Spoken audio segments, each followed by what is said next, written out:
It is also occur along the supply curve. But instead of them to supply more, they supply less. Now, they supply what? 4. We have this. We have this. This is price. This is quantity, right? This is quantity. So let's say we have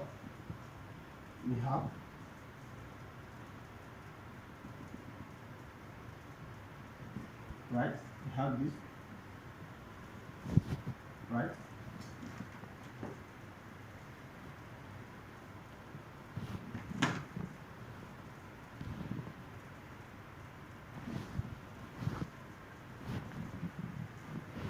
Right?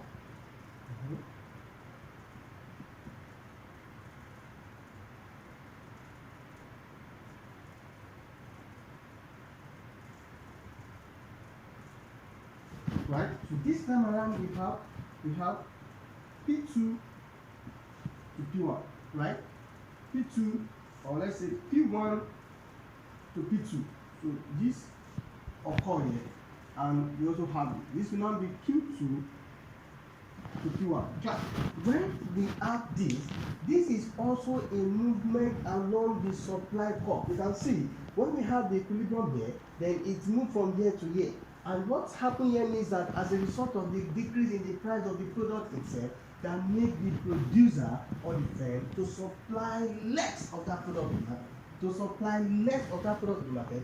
And this occurs when the price of the product itself is unfavorable to the what? To the producer. Is unfavorable to the producer. And please take note that we also call this to be change in quantity supply. But when it is expand, that when we call it expansion of supply, that means that price of the product itself is favorable to the producer. But when we have a contraction of supply, that means the price of the product itself is unfavorable to the producer. But everything still what is a movement along the supply curve. When it's moving inward, that means it's unfavorable. When it's upward, is what is favorable, and that is why the supply drop. Now, what is that? The decrease in supply.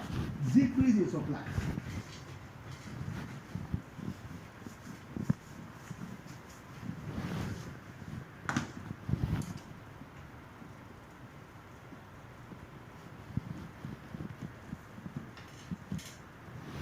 Decrease in supply is also called change in supply. In fact, we also call this to be change in supply. And take note, now, the only thing that can bring about the change, the entire shift in the supply curve or the decrease in supply, are the subjective factors of supply. And which means that this subjective factors of supply is not being favorable to the producer. It's not favorable to the producer that make the entire graph to shift, upward in a left direction. Upward. Now we have this. We have this.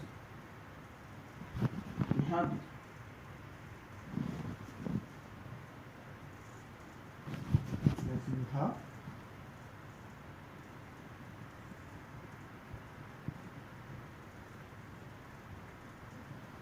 We have this, right? Now I'll be able to show the graph very well. Now, this is now the knot. This is this. Put this down. Right? All this will be P, Q1, Q2, Q1. Right. This time around now, class. So this is coming in, which means that what this is saying is all the other factors that determine the supply is not favorable to the producer. That is, this is not favorable to the producer. This time around, the cost of production is increasing.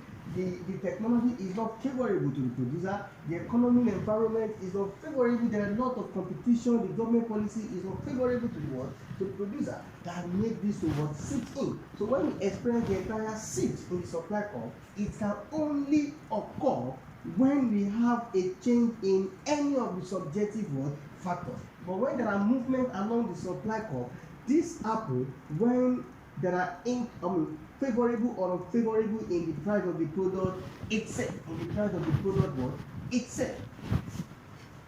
Now, class, the last one here we have concept of equilibrium. So, concept of equilibrium.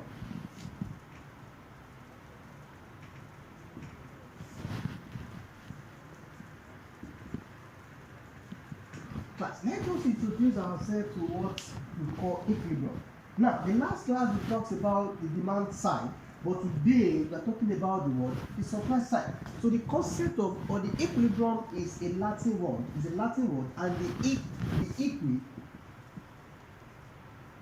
is equal to what? It is called what? Equal. Why librum here is called what? Balance. So this is called equal and this is called a balance. So when we experience the equilibrium, the equal balance between the two variables, we call it the word equilibrium. But this time around now, when the supply is equal to demand, at that point is what we call the equilibrium what? Equilibrium point. When the supply is equal to the what? To the demand. Remember, so the equilibrium or the concept of equilibrium just means the state of balance between the two variables. And here we use it when the demand is equal, when the total demand by the consumer is equal to the total supply by the producer. So here we have this. Let's say we have this class. This is known as what? Supply. And this is what? Demand. Let's say this is quantity, this is price. This is price. The equilibrium occur at this point here. This is where the word equilibrium occur. This is where the equilibrium occurs. This is what we call the point of what? Equilibrium. The equilibrium occur here when the demand here is equal to the supply. And at this point is where we derive the market price and the quantity supplied by the firm you have in the market. And the quantity supplied by the firm you have in the world in the market. Now remember that under this we also have what we call a total supply. A total supply is just the aggregate supply, of a particular product made by the firms we have in that market. So at this point, my equilibrium occur when the demand by the consumer is equal to the supply of the consumer. And the next slide that God gave we talked about the excess demand and the excess supply. Now we talked about the excess demand and the excess supply, and the price ceiling and the price floor. Like here now, when we experience increase in this point, what do we call it? If there are increase at this point, we call it to be the excess supply. But when we experience a decrease at this point, we call it what? Excess demand. So this is where we are going to, we continue from this point in our next class, and we'll try to relate it to the calculation aspect, and let's see how we can interpret all this theory mathematically.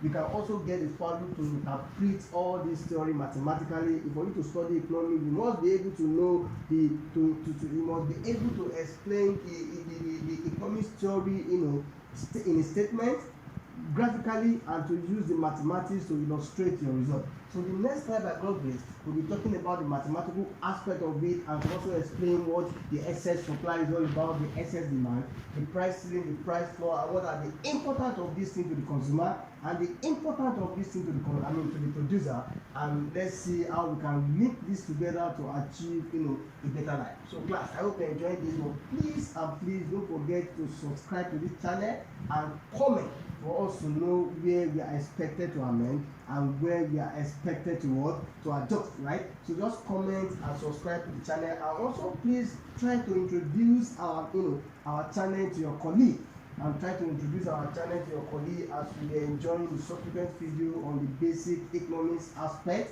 irrespective of your level, 100 to 400 or 500 for DLI student, and for Open University from 100 level to 400 level. So we are here for you, and we continue to ensure that we are succeeding together. Thank you very much.